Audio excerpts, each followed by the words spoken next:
Remember to always do your best and be kind to your classmates. I'm sorry, I will try harder.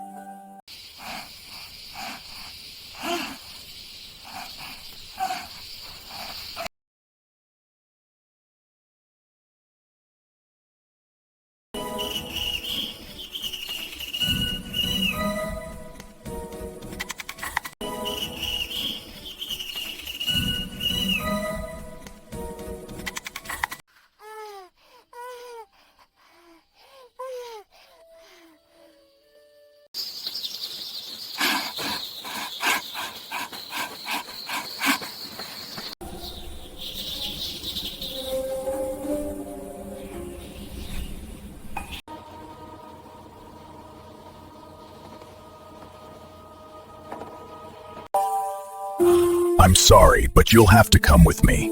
There's been a misunderstanding.